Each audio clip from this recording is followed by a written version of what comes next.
નમસ્કાર શ્રોતા મિત્રો, સ્વાગત છે તમારું મારા ચેનલમાં, જેમાં આપણે પેટ અને આંતરડા અને લીવરના લગતા વિવિધ રોગોનો ચર્ચા કરે છે.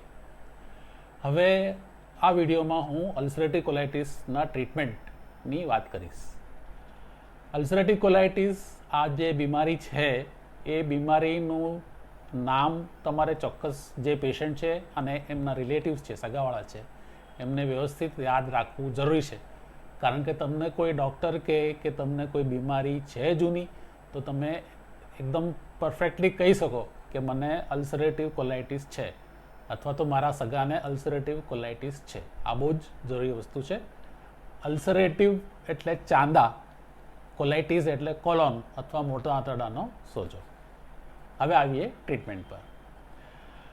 આમાં એક વસ્તુ જરૂરી છે જાણવાની કે આમાં ટ્રીટમેન્ટ લગભગ આખા જીવન માટે લેવાની હોય છે અને એ જરૂરી છે કારણ કે જો ટ્રીટમેન્ટ બંધ કરવામાં આવે તો રોગ ઉથળો મારે, રોગ વધારે સિવિયર બની જાય અને એના પછી હોસ્પિટલમાં દાખલ પણ કરવું પડે અને આગળ બધી દવાઓ ચલાવવી પડે.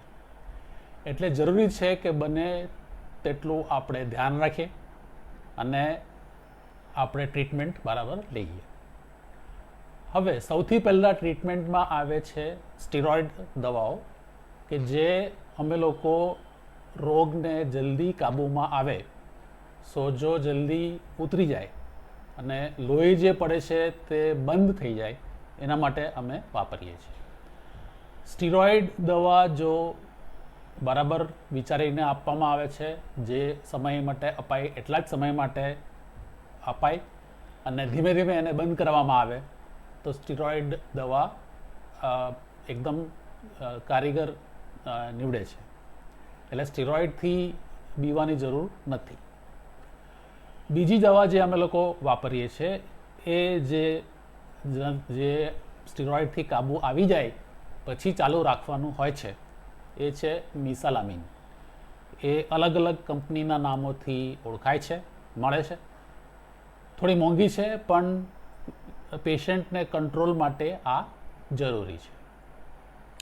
આના પછી એક દવા આવે છે જે કોમનલી વપરાય છે અને એનું નામ છે એઝાથાયોપ્રિન.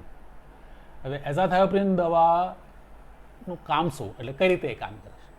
તો એઝાથાયોપ્રિન એ દવા છે કે જે આપણી જે રોગ પ્રતિકારક શક્તિ છે એ જે ખોટી રીતે આપણા જ મોટા આંતરડા પર એટેક કરે છે અથવા તો પ્રહાર કરે છે, તો એ જે પ્રહાર છે એને બને તેટલું ઓછું કરવા માટે અથવા તો નાબૂદ કરવા માટે વપરાય છે. એટલે રોગ પ્રતિકારક શક્તિને ઘણું ખરું ડામી નાખે છે. એટલે એને અમે લોકો ઇમ્યુનોસપ્રેસન્ટ કહીએ છીએ ઇંગ્લિશમાં. અને આ ત્રણ દવા સ્ટીરોઇડ, મિસાલામિન અને એઝાથાયોપ્રિન આ નોર્મલી રૂટીનમાં વાપરવામાં આવે છે. કમનસીબે અમુક પેશન્ટ એવા હોય છે કે જેનામાં આ ત્રણેય દવાનું ઇફેક્ટ નથી આવતી અથવા તો લાંબા ગાળા માટે, વધારે પડતા લાંબા ગાળા માટે સ્ટીરોઇડ આપવું પડે છે. તો એવા પેશન્ટમાં બીજી બધી નવી દવાઓ છે કે જે ઇન્જેક્શન વડે આપવા પડે છે, મોંઘા હોય છે, એ બી આપણા અનુકૂળ નથી, પણ અમુક પેશન્ટને એ લેવા પડે છે. હવે જો કોઈ પણ દવા કામ નહીં કરે અથવા તો પેશન્ટની સ્થિતિ અથવા તો રોગ એકદમ ગંભીર સિવિયર ડિઝીઝ હોય કે જેની અંદર પેશન્ટને તાવ આવે, પેશન્ટનું પેટ ફૂલી જાય, બહુ બધા ઝાડા થતા હોય છે, બહુ લોહી પડે છે, તો તાત્કાલિક સારવાર હેઠળ હોસ્પિટલમાં દાખલ કરવા પડે, એમનું ટ્રીટમેન્ટ ચાલુ કરવું પડે, ઇન્જેક્શન વડે સ્ટીરોઇડ આપવી પડે. અને જો આ બધી વસ્તુઓથી જો રિસ્પોન્સ નહીં આવે, અસર નહીં આવે, રિઝલ્ટ નહીં આવે તો એ પેશન્ટને સર્જરી કરવી પડે છે.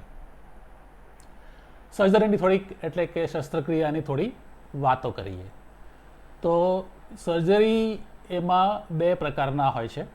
એક બહુ જ જૂની પદ્ધતિ છે જેની અંદર મોટા આંતરડાને કાઢવામાં આવે છે અને જે નાનું આંતરડું છે એને આપણે જે પેટનું દિવાલ છે એની સાથે એને જોડી દેવામાં આવે છે. તો શું થાય છે કે જે મળ હોય છે તે દિવાલ પરથી આવે છે અને બેગમાં ભેગું થાય છે. હવે આ વસ્તુ આમ વિચારીએ તો બહુ ખરાબ લાગે, પણ આ શસ્ત્રક્રિયા બહુ જ સીધી સાદી છે, ખર્ચો બી ઓછો થાય છે અને બહુ જ સિમ્પલ છે. ઘણા મોટાભાગના સર્જનોને આને જેને આઇલિયોસ્ટોમી કહેવામાં આવે છે, આ સર્જરીને એનો એક્સપિરિયન્સ હોય છે. આના પછી મોટા આંતરડાને કાઢીને અને નાના આંતરડામાંથી એક બેગ જેવું બનાવીને અંદર જ રાખવામાં આવે છે, જેથી દિવાલ પર કોઈ જાતનું કાણું નહીં પડે, કોઈ જાતનું બેગ મૂકવું નહીં પડે. પણ એ જરા લાંબી સર્જરી છે. આ પણ કરી શકાય છે, પણ એ પેશન્ટ પર, સર્જન પર, જગ્યા પર, ખર્ચા પર, એ બધા પર નિર્ભર થાય છે. આ થઈ આ મેડિસિન એટલે કે દવાઓની વાત. જેમ મેં કહ્યું તેમ અગત્યની વસ્તુ એ છે કે તમારે દવાઓ બંધ કરવાની નથી. ડૉક્ટરની સલાહ વગર દવાઓ બંધ કરવાની નથી. અને મોટે ભાગે દવાઓ જિંદગીભર લેવાની છે. ખાસ કરીને આમાં ખાલી મિઝાલામિનની ગોળી લેવાની હોય છે, એટલે એ જરૂરી છે કે તમે દવા ચાલુ રાખો. બીજી વસ્તુ જે લોકો પૂછે છે કે દવા સિવાય આમાં પરેજી શું કરવાની, તો પરેજી આમાં કોઈ ખાસ હોતી નથી. તમે તમારો નોર્મલ જે જિંદગી છે, જીવનશૈલી છે, એને તમે અનુસરી શકો છો. તમે જે કરતા હો તે કરી શકો છો, ભણી શકો છો, રમી શકો છો, નોકરી પર જઈ શકો છો. એટલું કે કોઈ પણ જગ્યાએ તમે જમવા જાઓ તો એ જગ્યાની ચોખ્ખાઈ સારી હોવી જોઈએ, કારણ કે આમાં ખાવામાં કોઈ જાતના જંતુ કે જેનાથી ઝાડા થાય છે એ આવે તો આમાં ઉથળો મારી શકે છે. આ પોઈન્ટ નંબર 1. પોઈન્ટ નંબર 2 એ છે કે બજારમાં મળતી જે દુખાવાની ને સોજાની ગોળીઓ હોય છે એ ગોળીઓ લેવી નહીં. આમાં ફક્ત પેરાસિટામોલની ગોળી લેવામાં જ આપણું હિત છે, પેશન્ટનું હિત છે. પોઈન્ટ નંબર 3 એ છે કે બને ત્યાં સુધી તાણ એટલે કે સ્ટ્રેસ, માનસિક તાણ આપણે ટાળીએ. અને એના માટે એક્સરસાઇઝ કરવું જરૂરી છે, યોગા કરવું જરૂરી છે, મેડિટેશન કરવું જરૂરી છે. ખાસ કરીને હું તો એક્સરસાઇઝ પર ભાર મૂકીશ.